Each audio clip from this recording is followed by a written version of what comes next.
मित्रांनो, मोड आलेली मटकी शरीरासाठी खूप चांगली असते आणि अशाच मोड आलेल्या मटकीमध्ये आपल्या स्पंदनची रोजची मिसळ बनत असते. मित्रांनो, आता हॉटेल कामासाठी घरच्यांचाही खूप चांगला सपोर्ट मिळायला लागला आहे आणि त्यांच्यामुळे माझी रोजची होणारी जी काही धावपळ होती ती पण थोड्याफार प्रमाणात कमी झाली आहे. तुम्ही सुद्धा तुमच्या मुलांच्या व्यावसायिक कामामध्ये जास्तीत जास्त मदत करण्याचा प्रयत्न नक्कीच करू शकता. आणि गुपचूप बसतो, हो की नाही?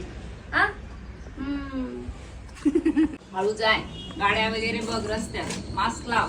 आणि भाई, खरंच जर तुम्ही काही कारणास्तव घरापासून लांब राहत असाल तर घरातनं बाहेर निघाल्यावर हे आईचं प्रेम आणि ही आईची काळजी तुम्ही नक्कीच आठवत असाल. मग काय, थोडं लेट पण थेट हॉटेलमध्ये आलो आणि फटाफट शटर उघडून आतमध्ये गेलो, फटाफट लाईट्स ऑन केले आणि आल्या आल्या सगळ्यात महत्वाचं आणि पहिलं काम म्हणजे भांड्याचं माप घेऊन पहिले मटकी बॉईल करायला ठेवली. मित्रांनो, मी हॉटेलमध्ये सुरुवातीपासून बरेच कामं स्वतःच्या हाताने करत आलोय, त्यामुळे माझ्या स्टाफच्या सर्व कामाच्या सवयी सेम माझ्यासारख्या आहेत. गणपती बाप्पा सगळ्यांना सुखी ठेव.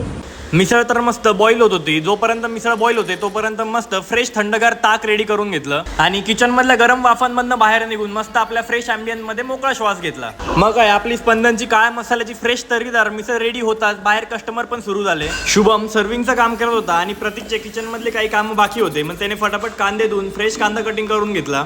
सुरुवातीचे थोडेफार कस्टमर आवरले, नंतर काय अचानक शांतता. मग काय, मस्त डब्यात आणलेलं टरबूज काढलं आणि खाऊन घेतलं. थोड्या वेळ कस्टमर नसताना मी आणि मुलांनी हवा तो टाइमपास करून घेतला. मग अचानक सगळे टेबल लागून गेले, फटाफट प्लेट रेडी केल्या आणि टेबल पर्यंत पोहोचवल्या. बाहेर इतकी गरमी आहे पण आपल्या नाशिककरांचं मिसळचं प्रेम काय कमी होत नाही, म्हणून 12-12:30लाच पहिलं पातेलं संपत आलं. दुसऱ्या पातेल्याची फटाफट तयारी करून घेतली आणि मिसळ पण रेडी केली. हॉटेलमधल्या सगळ्या कामांची लाईन लावून घेतली. दीपक आलेला होता, मग त्याच्यासोबत थोडासा चक्कर मारायला निघालो. फिरता फिरता बघितलं मखमलाबादच्या पाटाला मस्त पाणी सोडलेलं होतं. हॉटेलमधले हे कामं नसते तर आम्ही पण उड्या मारल्याशिवाय आलोच नसतो. आणि बऱ्याच लोकांचा एक प्रश्न की दादा तुम्ही थकत नाही का? पण मित्रांनो, अंगावर जबाबदारी आल्यावरच हातपाय चालवले पाहिजे असं काहीच नाहीये. मी पूर्णपणे स्वतःच्या आनंदासाठी व स्वतःच्या भविष्यासाठी काम करत असतो, त्यामुळे जरी कितीही दमलो तरी थांबायची इच्छा होत नाही.